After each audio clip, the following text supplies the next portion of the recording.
My name's Sari Friedman, and I'm here to discuss my daughter Hope Friedman, who had cancer when she was a baby. Okay, so what happened was we were away for Christmas with really nice people, and she was perfectly fine. You know, she was only 6 months old. We didn't ever know there was any issues that you would never suspect your child has cancer or anything like that.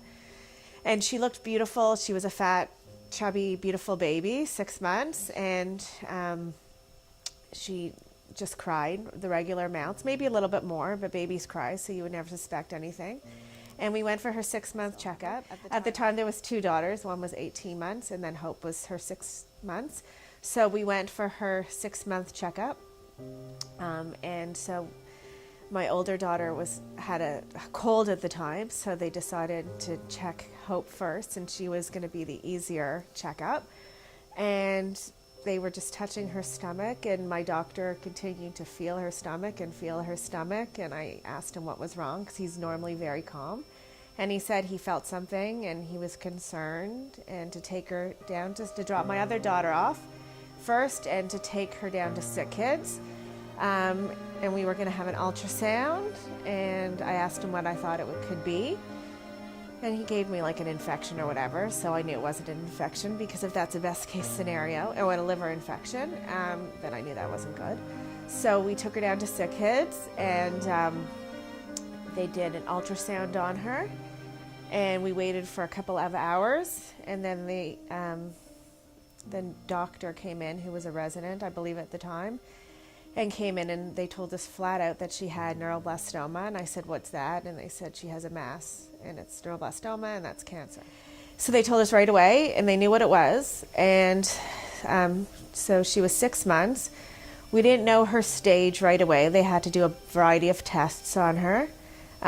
So they did probably about 6 or 7 tests, which includes, scanning her, doing blood work, etc. Originally, they thought she was going to have a really good and easy prognosis, meaning that they didn't think she was going to need chemo and just to watch her, etc., because all the tests were coming back positive for that. And then the last test, which came back really bad, was pathology, which means they biopsy it and see, how aggressive the cancer was. And it turned out she had a really, really aggressive form of cancer, and so we were going to have to treat her hard. So as I mentioned, she had really hard treatment. She was diagnosed with stage 4, so they called it the Cadillac version of treatment, meaning that she had everything right away. So right away, starting in January of 2005, right after she got diagnosed, she had 6 rounds of chemo, then she had surgery, then she had a bone marrow transplant, then she had radiation,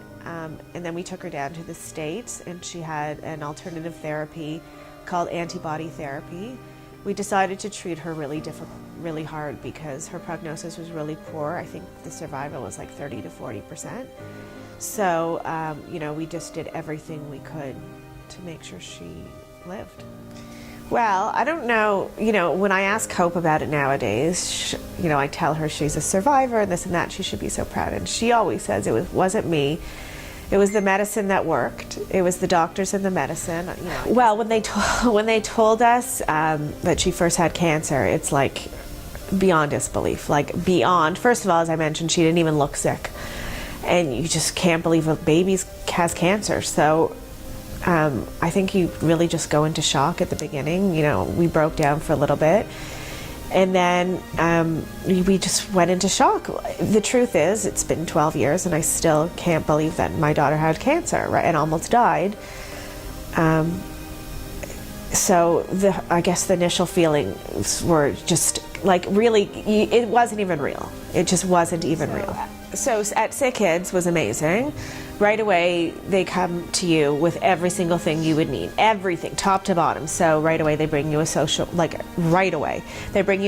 worker immediately to help you, to see if you need to deal with that, to put you in touch with it. They also put you in touch with people if you need financial help. And then they also bring people for my daughter, so they would bring Child Life Services, who would be like clowns and people to come play music and keep her happy.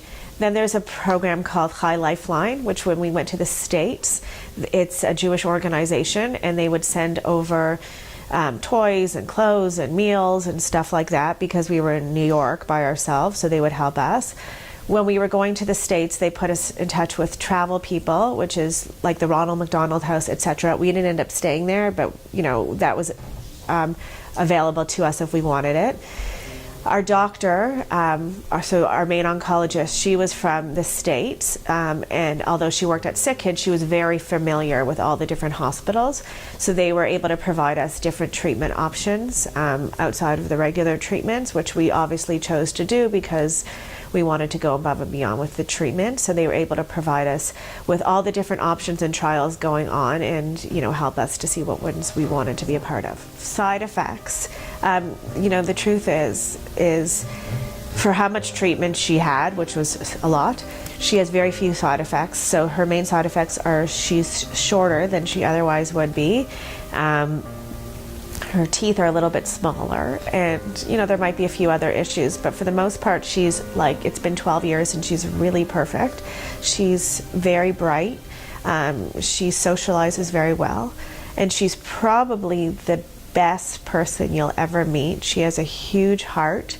She's so loving and giving and empathetic, and just goes above and beyond on everything. Okay, so in terms of my life, I was pretty young when she had cancer. She was, I think I was around 28 or 29 when she got diagnosed, which was pretty young. And because she is cured and she beat cancer, I truthfully look at myself as the luckiest person on earth, because sometimes when you're so young, you have different goals and different ideas of what success is. And so really young, I got to realize what was important in life. And I never, I didn't have to wait till I was 75 and on my deathbed to realize that really family and health and life is so important. So we had, as I mentioned before, we had one daughter, Alexis, who was 18 months when Hope got diagnosed. And then her treatment probably lasted about a year of hardcore treatment. And then beyond that part, we had to wait another 2 or 3 years before we felt she was out of the woods. So we did choose to have more children, but we didn't want to have any more children until we knew that she was healthy. Because it would have been too difficult to have a baby at home and, if God forbid something happened, being in the hospital. So we waited 4 more years. There's 4 years between Hope and then my next daughter, Kate. And I was never concerned about Kate having cancer.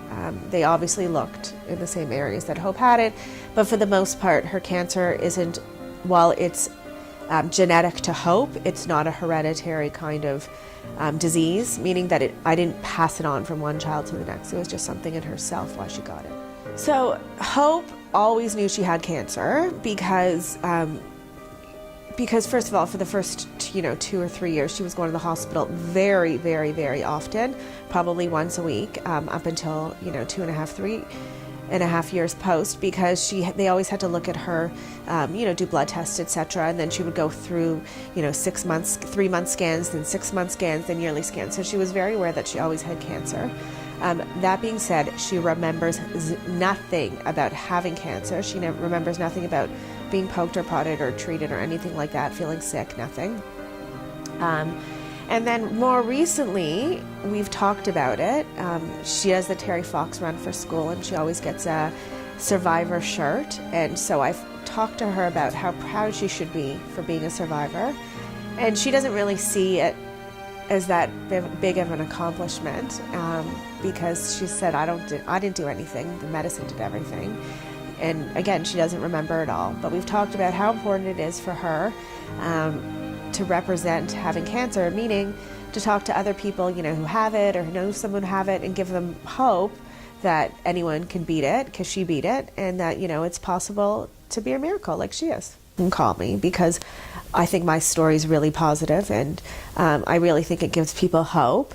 Actually, people ask me if I've changed her name to Hope, and I said no, who would do that? But anyhow, back on track here is I just tell people that Hope had a really poor prognosis, and my doctor was always surprised every time she'd get scanned how much more improvement she had. because I don't really think she believed she would, but she did. She survived, and I always believed she was going to live, because I would say, if I don't believe she was going to live, well, then how can you sleep at night? Because you're wasting minutes sleeping when you could be wasting, you could be spending time. So the truth is that in every case, there's always a chance. As long as it's not 0, there's always a 1. And why can't you be the 1? When my doctor used to talk to us, she would say, it's not a prognosis of 60 or 20 or 30, it's 0 or 100. That's it. That's it, 0 or 100. So in my mind, if it's not 1, if there's a 1, then you could be the 1. So Hope does tell people that she had cancer. She actually just went to a new school, and when she told her classmates, they were like in shock, because it's crazy to think that.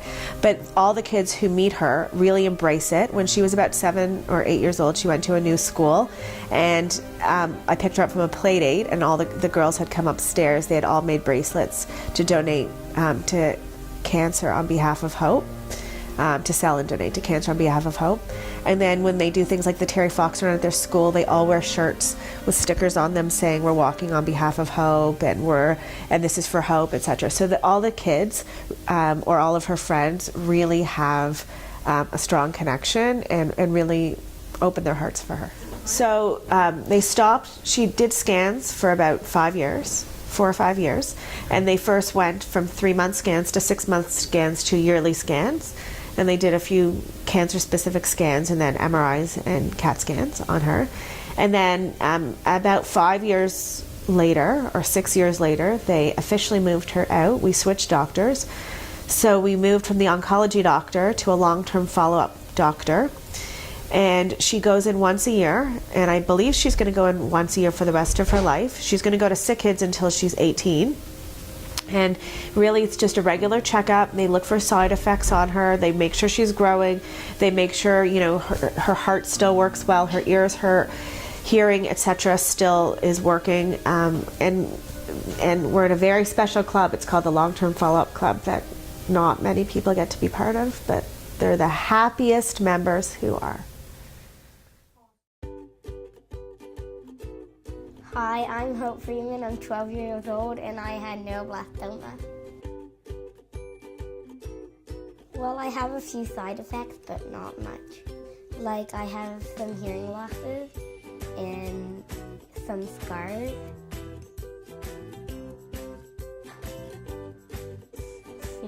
Yes, I do like it when my friends and family support me during the Terry Fox walk and anything to do with cancer. I donated my hair for cancer twice, once when I was in grade 3, and once when I was in grade 5, and now I haven't donated it in a while, and I'm going to go back. When I think of the fact that I had cancer, I can't really believe that I beat it, but, I'm determined. When I grow up, I want to be a doctor to help kids and adults. I am a survivor.